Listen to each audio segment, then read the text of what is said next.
Hi everyone, Ladislas Maurice from The Wandering Investor here. I'm in Kenya for a few weeks looking at investment opportunities, and today I am off to the Nairobi Securities Exchange to meet the CEO. So we'll be discussing the economy and the stock market here in Kenya. But first, let's hitch a ride. All right, let's do this.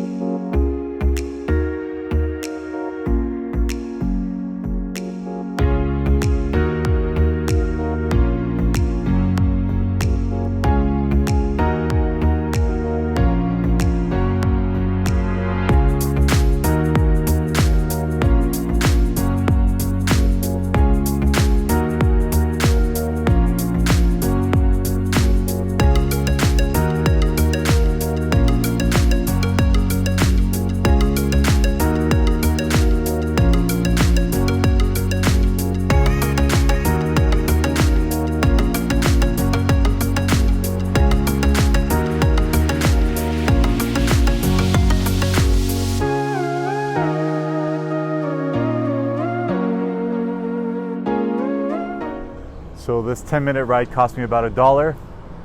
Here we are, the Nairobi Securities Exchange, not far from downtown. You can see all the construction, the high rises. New building right here as well. A lot of construction in Nairobi. Tight security, like everywhere in Kenya.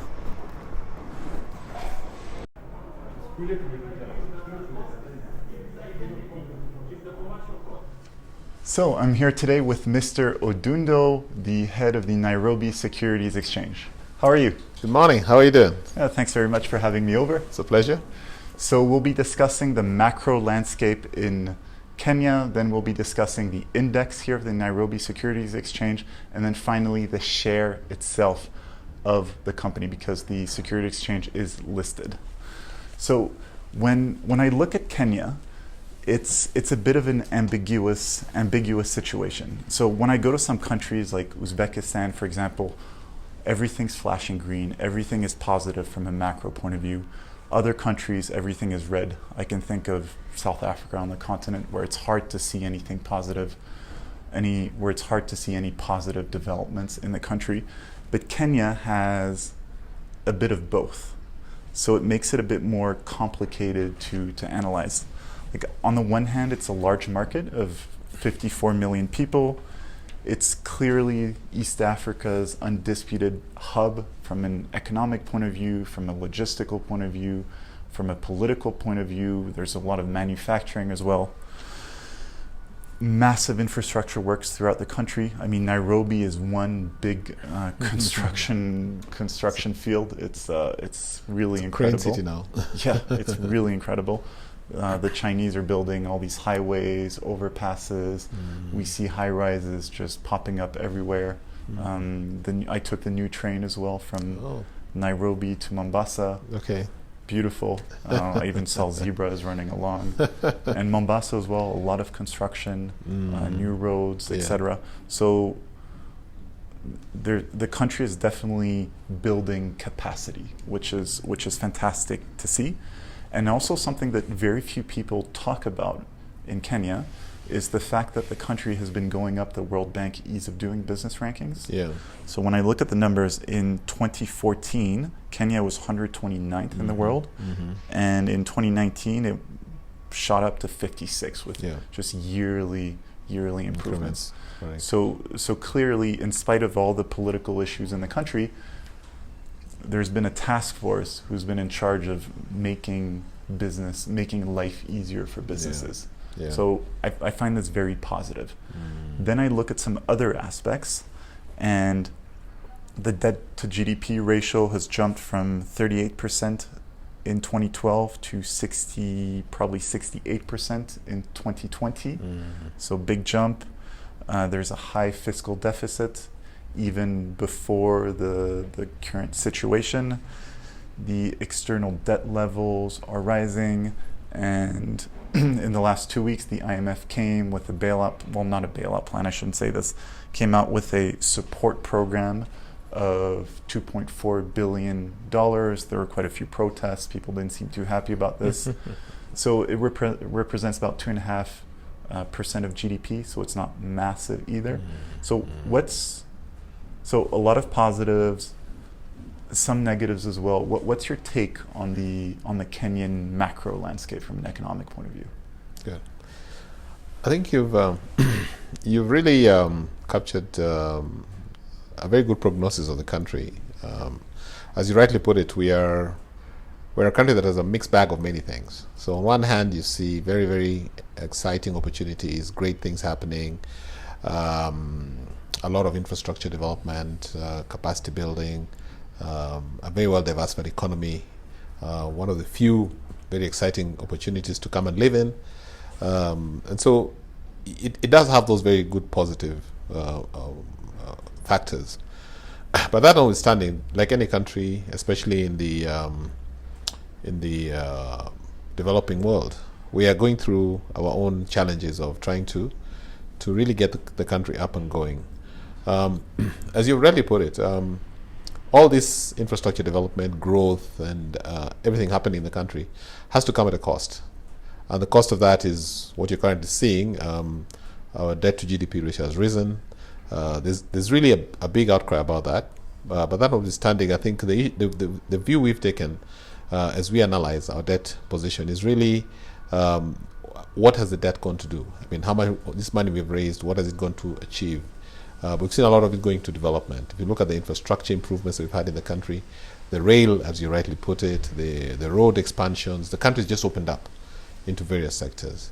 And so is that debt being sustained? Is it sustainable? Are we able to service the debt? So those are the issues you need to look at.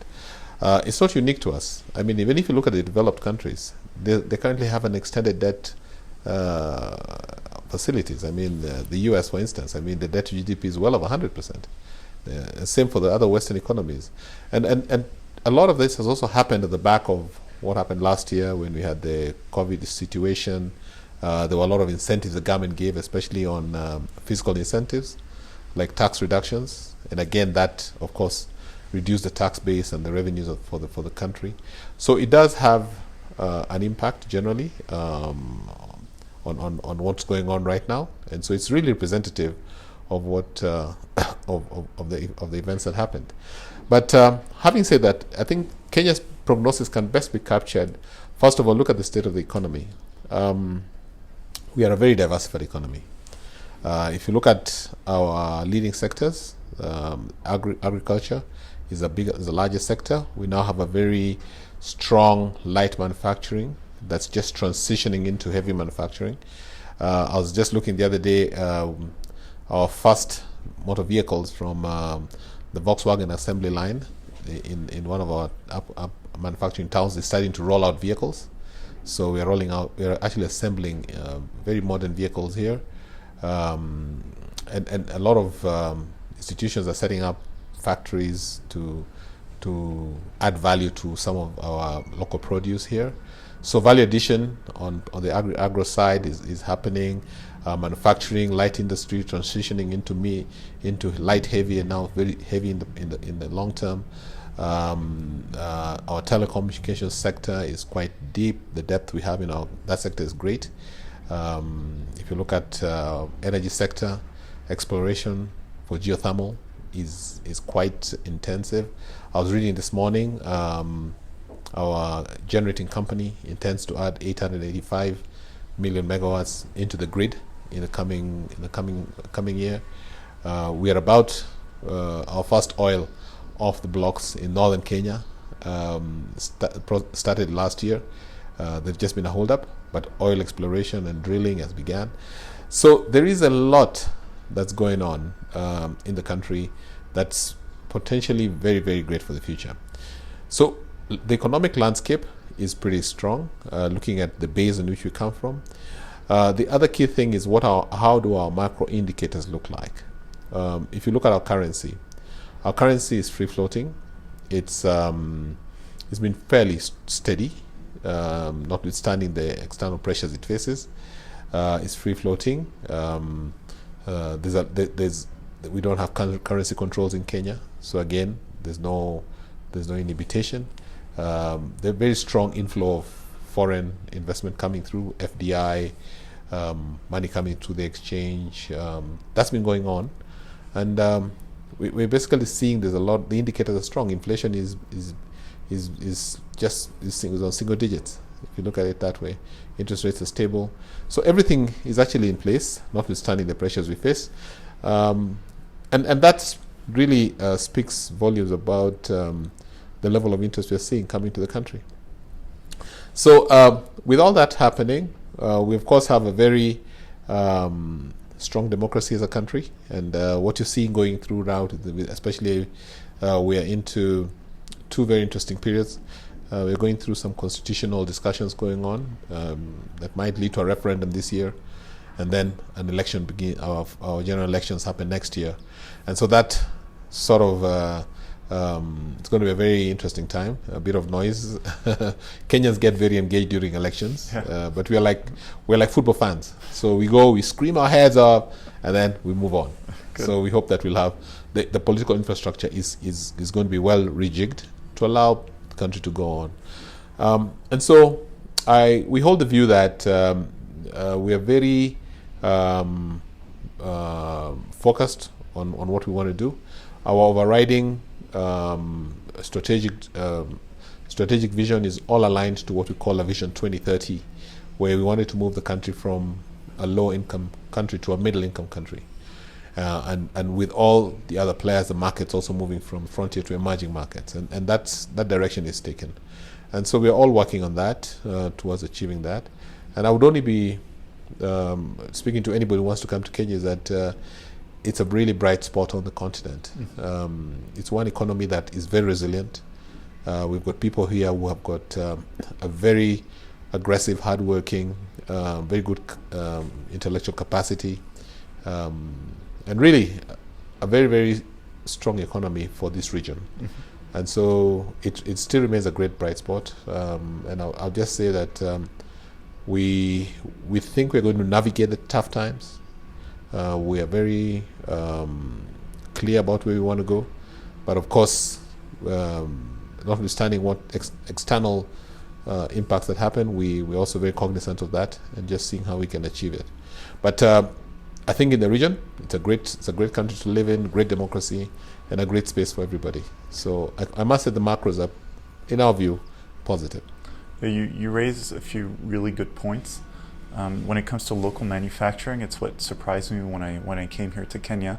It's when I go to the supermarket, most products are actually locally produced and manufactured. Yes. And whenever I travel throughout the continent in Africa, if I go to the supermarket, like 80% of goods come from Europe, South Africa, or India.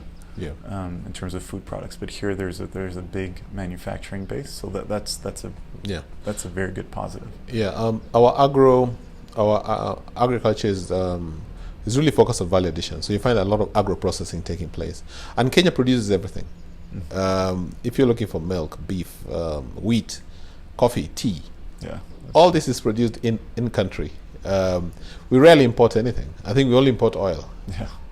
Because that's, for us, we don't have the refining capacity. But oil is also being found in Kenya. And so that's been helpful. I do agree with you. I even travel to other countries in Africa, and you all get all these foreign products there.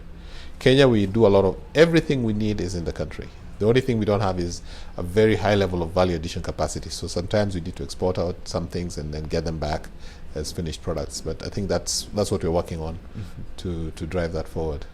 Right. And you raised also a very good point when I discussed the debt to GDP ratio. So sure, it went up about 30 percentage points in Kenya between 2012 and 2020. But if you look at Western countries, France or the US, in the last 10 years, it also went up by more than 30 percentage points. But then I would ask the audience, what did we get for it in the West? So those extra 30 percentage points in debt to GDP ratio in your country, what did you get for it? Do you see anything different? Do you see any improvements? So here in Kenya, you actually do see the difference. You see the new highways, you see the new trains, you see all the new infrastructure. It's very visible. So clearly not all of it has gone to waste at all, and it's being used to build capacity in the country. So that's possibly positive. one thing I could also just speak to investors is that Kenya has in the last 10 years has been transitioning into what you call a devolved system of government, where the country is actually going through a total decentralization of resources, of functions, of people. So we have got 47 counties in Kenya, and each county has a unit of government structure headed by a governor, and every county is now developing their own infrastructure, their own capacity, their own comparative advantage opportunities. So for instance, if you went to the northern part of Kenya, which is now our northern part, you'll see heavy investment in livestock. That's where they have a comparative advantage. So all the goats, the camels, they're very good in that. And so that's what they're doing well. They're building abattoirs, they're building all these places for livestock husbandry and all that kind of thing. If you come to the western side of Kenya, you have the lake. And so the county in charge in the western side of Kenya are doing a lot of fishing, and all the processing plants around the fishing, around the lake are coming through. If you go to the coast, their comparative advantage is the ocean. So a lot of infrastructure to support tourism.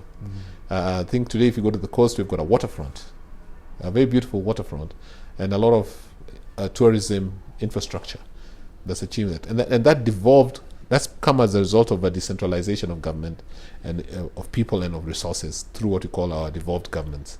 And so it presents a great opportunity for the country. That's true. Kenya is extremely diverse from a geographical point of view and also from a cultural point of view. So it makes it a fascinating place to come here as a tourist. True. So now, when I come to a country, I like to look at the macro aspect, and then I try to see, okay, what are the opportunities? So I had a look at real estate, and now I'm looking at the stock market here in Kenya. And when I look at the index, so the index of the NSE, the NSE 20, it was at 5,000. It peaked at 5,650 points in 2015, and it has crashed down to 1,900 approximately now. So, and that's in spite of having companies like Safari come in the index, which have been booming. So it means that apart from essentially just a few outliers, the market has really crashed hard.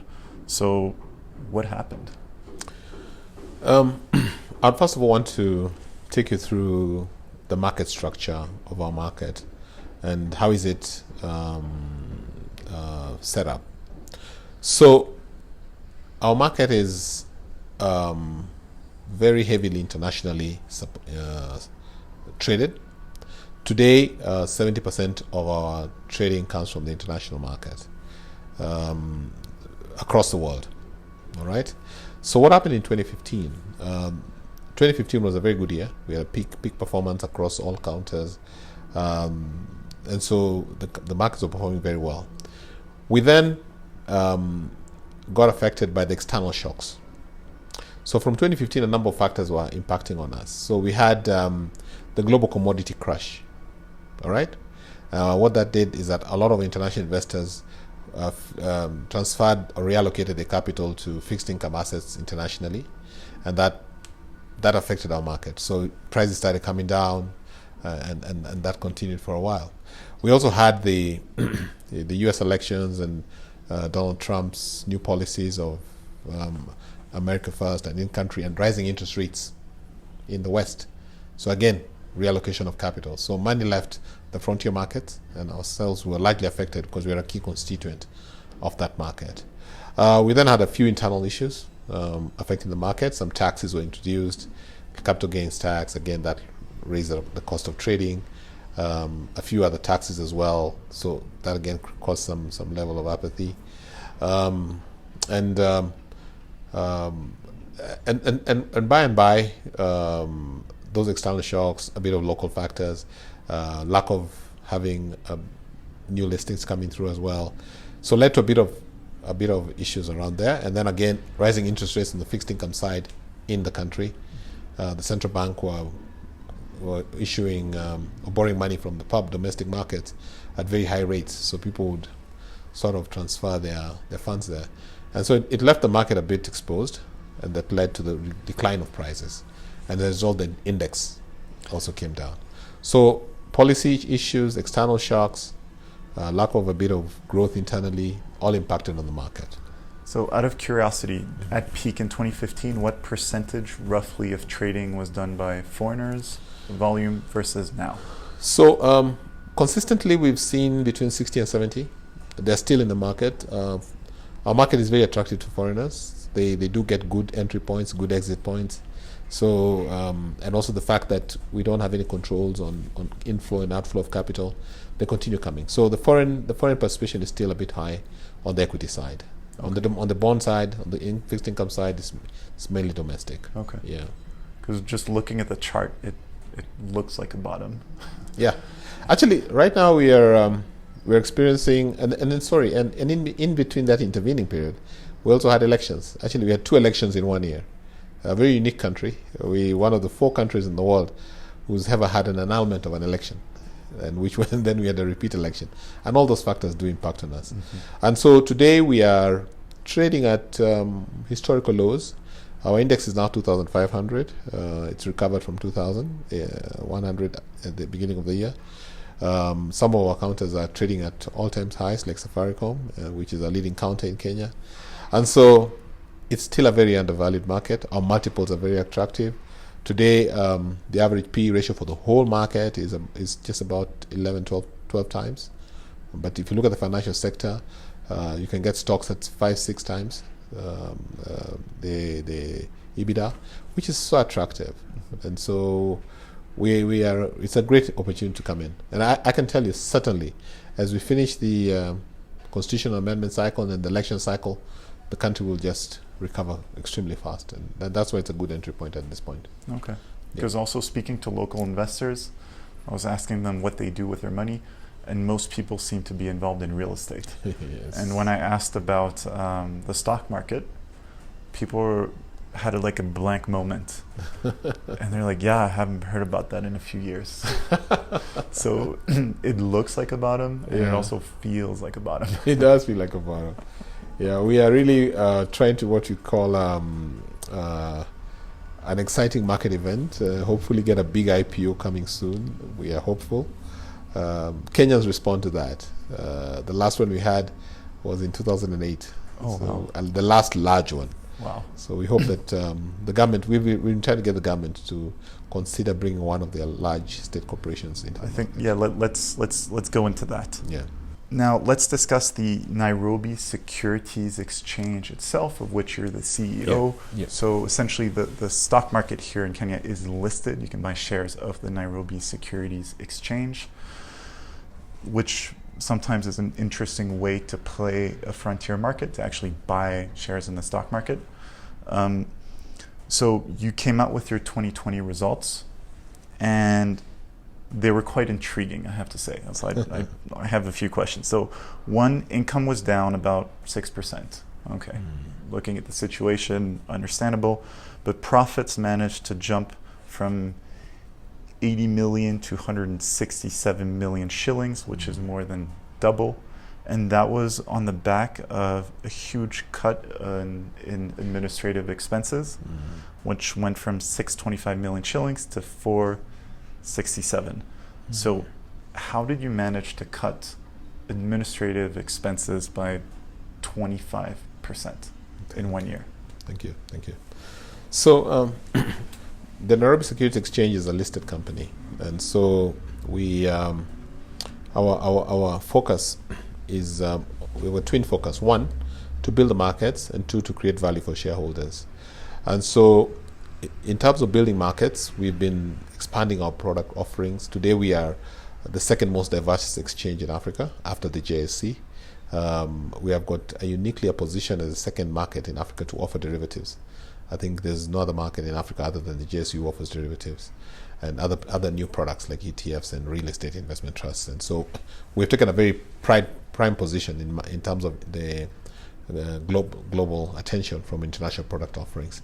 So with that, we also have a very robust platform that's trading all these securities. It's the same market, it's the same platform running the London Stock Exchange and the Johannesburg Stock Exchange. So that heavy investment that we made peaked in 2019. So infrastructure expenses, product expenses, that led to a huge operational expense line growth for us in 2019. With that automation coming in place as well, we decided to fully automate most of our functions. And so we had to restructure the business. So we realized that some roles were running redundant because of all this automation that we had done.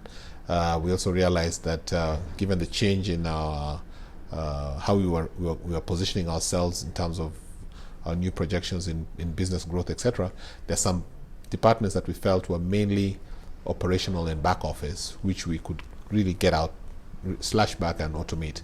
And so we did that.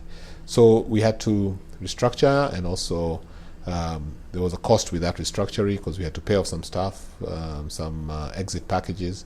And so that led to a huge growth in our operation administrative expenses in 2019. So 2020, we are drawing the benefits of all that. Okay. No more investments into new products or platforms or markets. We have got a big slash in our staff costs as well. A lot of other expenses were operational improvements. We also benefited a bit from the lockdowns and going virtual, almost 99%. And so all that has brought a direct benefit to the cost base. Okay. So in times of high volatility, and given that our revenue streams are highly market correlated, the only place we could control were costs. Mm-hmm. And so that's going to remain a strategy for us as we go along, try to keep costs at a very, very containable level as we let the revenues really escalate and play up. Yeah. While we focus on growing other revenue streams that are more stable, we want to maintain costs at a very accommodative level we embrace more and more automation. So that was really the major reason why our performance in 2020 was pretty good. Okay, right, cool, interesting, thank you. Now, one of the conditions of the IMF support program has been more privatizations in Kenya. So how are you positioning yourself to try to benefit from this? So one of the key roles of the exchange is to become a venue for capital raising, both for the government and for the corporate sector. So for the government, historically, we have helped government raise capital to support their budget through providing an exit mechanism for some of the mature state corporations that are doing well. The best example we have is Safaricom. It was spinned off a telecom company that was previously 100% government owned. It was a subsidiary, and that subsidiary was able to list on the market. And you can see where Safaricom today is the largest company in Eastern Central Africa and the most profitable as well. And so we do provide a great exit for government to sell off some of their state corporations and really raise money to support the budget program. And so our current strategy is taking back that conversation back to the government that in order for you to support your budget, you don't have to overly rely on external borrowing. That's becoming an issue. But you can raise almost 700 billion shillings here through exits of some of your leading corporations. And you don't have to exit everything. I mean, there's some companies that even if they went to 25%, they still have strategic influence. And so that's the argument we're taking forward. This happened, and this has happened before. Between 2006 and 2008, the government was able to privatize almost 5 large state corporations. And those companies have done extremely well. And the government was able to raise this money and support its program. And with that also comes a signaling effect to the domestic debt market that, all right, if we're able to raise 720 billion, we don't need to go to the fixed income market, to the debt market, and raise 500 billion. which is what the government wants to raise every financial year. We can actually just sell off and 1 year keep off the domestic debt market. What then happens? Interest rates come down. And so you have then the macro effect of lower interest rates and people able to borrow cheaply and stimulating all sectors of the economy.